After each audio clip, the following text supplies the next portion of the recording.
Hello and welcome back to the channel, everybody.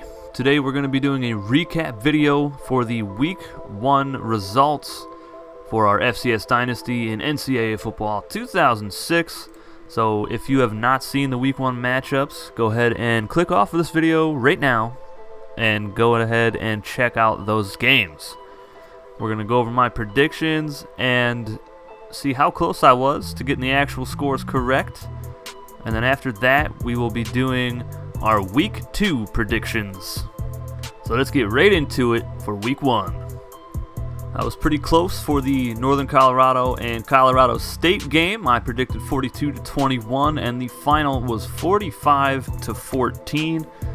And it wasn't really that far off, as the scoreboard shows.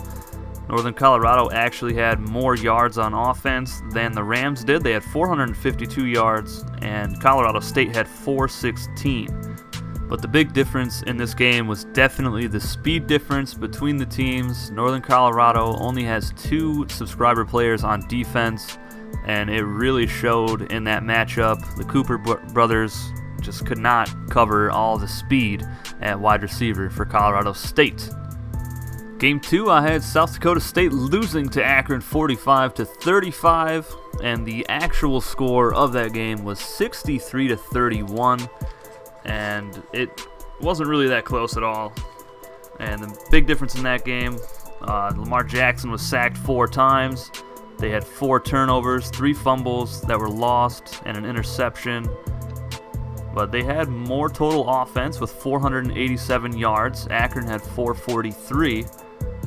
But again, there was a lot of speed on the Zips team, and South Dakota State just was not ready for it, and the turnovers really killed them. Our next game was Southern Utah taking on the 17th ranked Army Black Knights. I thought Army would win 35-24, and I did get Southern Utah's score right, 24 points, but Army put up 76 points on the Thunderbirds' defense, including a field goal as time was running out, and they didn't need it. I thought that was kind of disrespectful on Army's part. But Southern Utah just got controlled throughout that entire game. Army had 525 yards of offense. Southern Utah only had 314. They struggled to run the ball. They did get over 100 yards, but it took 34 carries. They were sacked 3 times. They had 3 turnovers, 2 interceptions, and a fumble. And Army's running back just completely demoralized the defense. He was catching passes for touchdowns, running, he was throwing. He was unstoppable. And Southern Utah did not stand a chance in this game at all. And you could tell pretty early on in the ball game. Our 4th game, UC Davis hosting the Texas State Bobcats. I had the Aggies winning this game 35-31. And they ended up coming out on top 45-0 against Texas State. And there's really not a whole lot to say. The Aggies defense was dominating them all game. The offense was firing on all cylinders, and they just got it done in every facet of the ball game. Game number 5, VMI hosting the 6th-ranked Wyoming Cowboys. I had them losing that ball game to Wyoming 49-7, and it actually finished 48-24. I thought VMI's offense was going to struggle. If you guys go back and watch the spring game, they were not very impressive on the offensive side of the football. So they did put up some more points than I thought they would. And they actually held Wyoming to less points than I thought they would. Only 1 point, but still, that is pretty good. I didn't think they would win that game at all.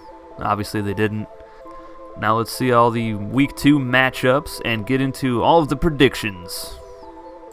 Our first game for Week 2 is UC Davis taking on the Citadel, and I've got the Aggies winning that one 35-21. Their defense is just too strong. I think that's what's going to really help them win that game.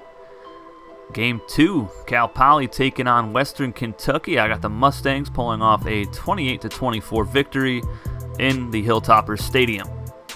Game number 3, Dayton hosting the 15th-ranked Central Michigan Chippewas.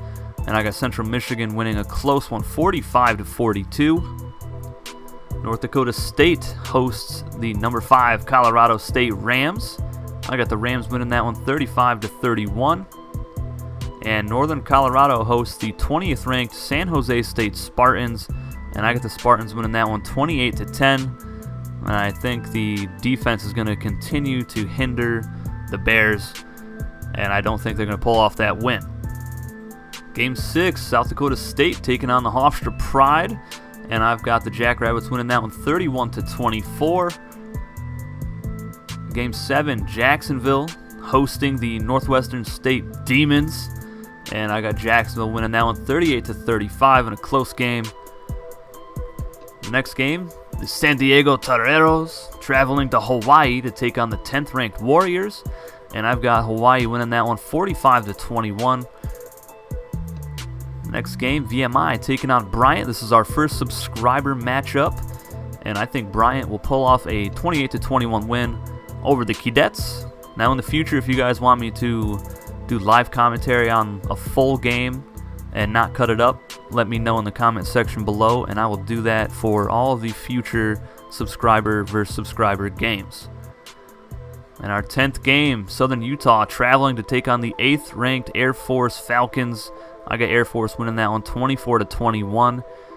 They have the #1 toughest ranked stadium in the nation, and I think it'll be pretty hard for the Thunderbirds to pull off that victory. And our final game of Week 2, we finally get to see Savannah State play, and it is an ACC matchup, and I do believe Savannah State is going to destroy NC State, and it's going to be 45-17. I think the Tigers have a lot of firepower on offense. MJ Gator Jr. and Jeremy Carroll at the quarterback spot, a couple receivers, and they have a really solid defense as well. But that is going to do it for our Week 1 recap and our Week 2 predictions. Let me know in the comment section below what your predictions are for our Week 2 matchups. And I will see you guys Wednesday with some more FCS Dynasty. Take it easy, guys.